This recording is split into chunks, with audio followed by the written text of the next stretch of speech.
So yun guys, bali dito tayo sa gilid ng palayan na guys, sa likod ko. Ayan, wala pang dapo. Pero ang dami oh. Ayan guys, ang dami oh. Ayun. Ang dami niyan guys, yung pa sa taas oh, yung pa sa taas, yung pa sa kabilang. Oh, yun, ang dami oh. Ayan guys, napakadami kaya ang hirap iwanan itong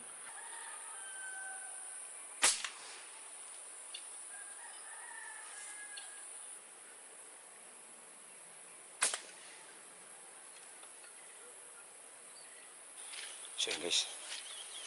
Dali pala guys, kahit medyo malayo. Akala ko walang tama. Ayan guys, yung isa.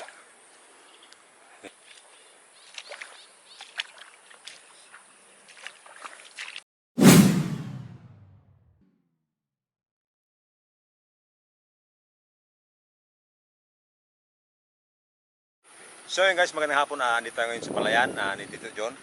So ngayon guys, magbabantay tayo ng sa buwag, yung punla na palay.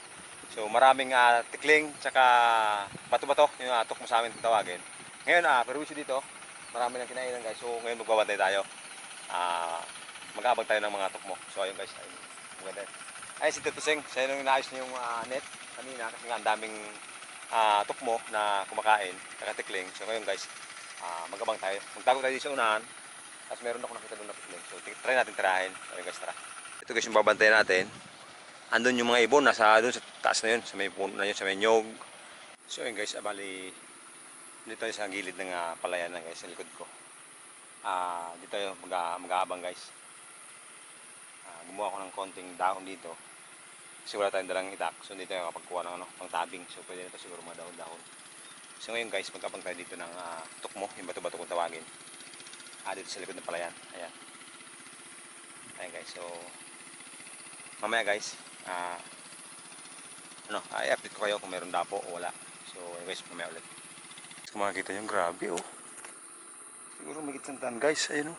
Oh, hindi sandaan. Siguro naman mga 20. Ayan guys, ang nyug, ang dami oh. Ayan na pumunta dito guys. Ayun oh. Guys, ang dami. So yun, nandito guys pala yan. Wala pang dapo. Pero ang dami oh. Ayan guys, ang dami oh. Yun oh. Siguro napasin tayo guys, pero ayun oh.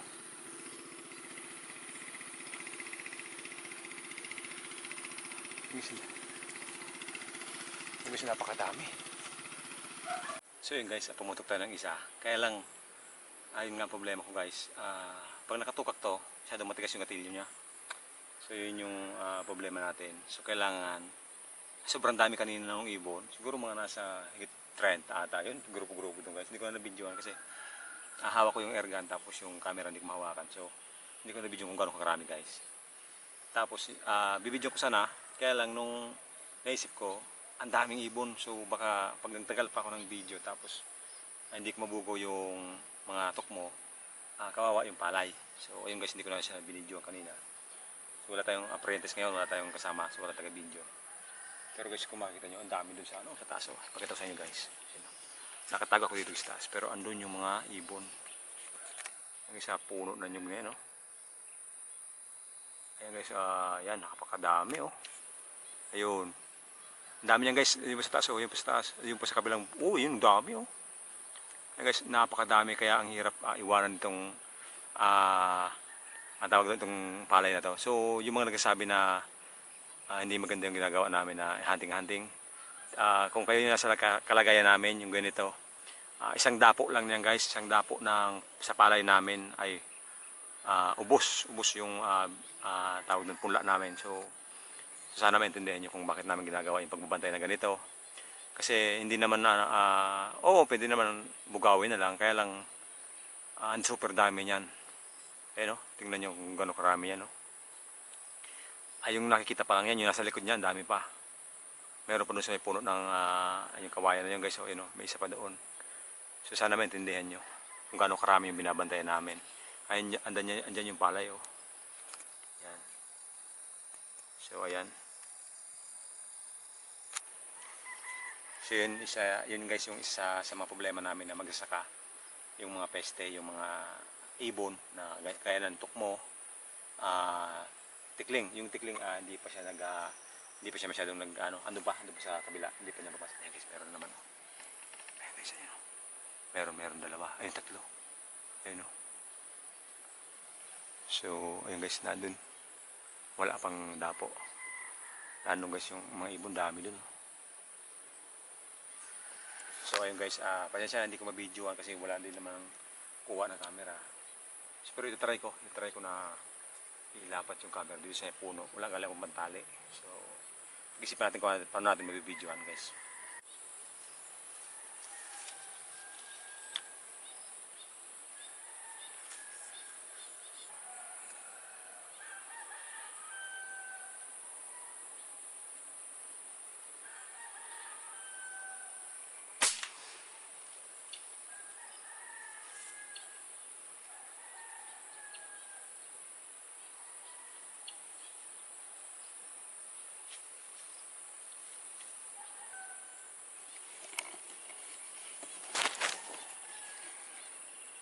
Ayun guys, kung mapapansin nyo, may tinaman tayo ng isa lang, tapos daming ano naman sila guys, taas guys. Ayun, pag isa mo sa inyo guys, ayun sa puno ng nyug, dami. Ayun guys, dami niya no. Ayun nga, ulitin ko sa inyo guys, kung lahat yan tutuka dito sa palay namin, ayan, sa palay namin guys, ubos ang ating punla guys, punla. So sana naman maintindihan natin ng lahat ng viewers natin. So ayan. So tumama guys ng isa, yung pangalawang tira natin tumama, yung una hindi.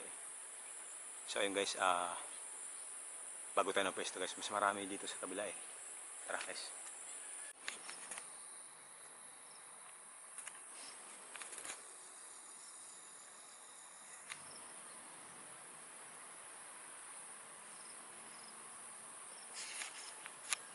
Meron nung guys, kailang hindi siya masyadong kita. Napakalayo, siguro mga 30 meters guys. Pero try natin tirayan guys. Medyo kaya naman yan eh. Kasi tirayan ko, kailan medyo malayo. Sana umabot. Kailan hindi ko masyadong ma-set yung camera guys. Yan, bahala na.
So yung guys, pinutukan ko, hindi ko alam kung tumama guys.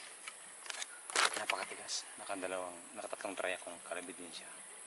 Napakatigas ng gatilyo. So, hindi ko pa siya masyadong matansya guys yung pagkalabit ko. So, pag ginaganon ko siya guys, pag nakalabit ko, nahihinto ng konti. So, baka bumabago yung sight ng yung barrel. So, hindi ko sure guys kung tinamaan ko. Pero mamaya, babay natin guys. Mga 30 meters. Gumaganon kasi, masyadong matigas kasi yung gatilyo niya, pag may karga na, pag may load na one cock lang, kasi one cock kasi masyadong matigas siya. So, ayun yung problema ko dito, hindi pa natatansya yung tamang pagkalabit guys. Pero parang negative guys na tinamaan ko yun, masyadong malayo kasi 30 meters. Pero parang malabo talaga tinamaan ko. Pero try natin guys, tingnan ko. Mas kukuha ko ng pwesto guys, yung upuan ko medyo mahirap dito.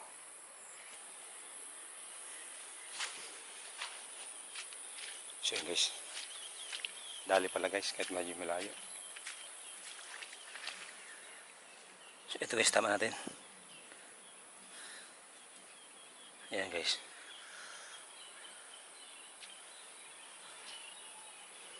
Tapos yung dito guys kanina, tingnan natin.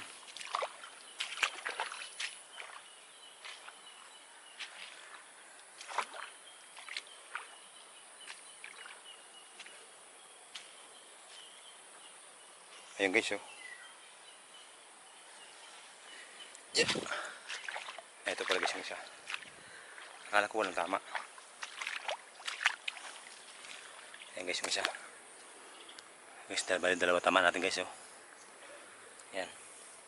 Yan guys, terador ng palay. Yan.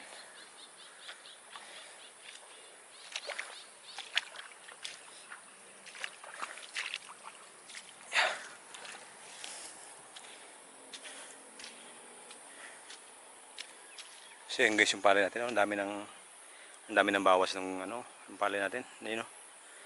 Yan guys, yung sabi ko sa inyo, napaka-perwisyo ng ano, bato-bato. Ayun sila guys, ang dami, nag-aabang lang oh. Yan. So kaya kailangan natin magbantay guys. Ano pa yun? Hindi pa pala. May bato-bato. May Chinese Maya. So yun yung mga perwisyo guys. Kaya meron pang dignos. So yun. Tara. So yun guys yung tama natin. Dalawa guys. 3 putok guys. Dalawa yung tama natin. Kasi yung una. Yun nga sabi ko sa inyo. Nakatukak ako. Sobrang tigas ng gatilyo niya guys. Pero pag wala naman siya guys na load, yan, napakalambot naman. Ang problema natin guys, kapag may load na yan kahit 1 cock, ay sus, napakatigas. So yan guys. Pero siguro sanayin natin yung ano, kamay daliri natin na dahan-dahan lang. Kasi guys, unlike dun sa isa kong airgun guys, yung tawag doon yung shotgun style ni Escopeta. Napakaganda ng gatilyo niya. Kaya lang yun nga, hindi ko kabisado. Tapos yung guys, mata ko malabo. So kaya hindi ako pwede nang walang scope. So ayun guys, abang-abang tayo dito ng dapo pa. Nandun ba sila guys sa taas, ang dami. Tingnan ko guys, ayan, sipatin natin. Ayun guys, sa puno na yun, oh, sa puno ng nyog. Tingnan natin kung abot dito, ayan. Basta guys, yung kaninang dumapo dyan, sila pa rin yun, ayun, ang dami oh. Yung dito sa kabilang puno, hindi siya makita. Yan, so yung nandiyan kanina nagbawas na guys. Ayan. Konti na lang. Yung iba umalis na. So ayan guys.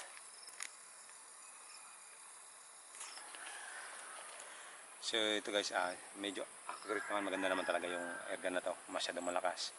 Kaya lang yung issue ko lang sa kanya guys, yung trigger. Medyo matigas lang gatilyo niya. Sanayan lang siguro.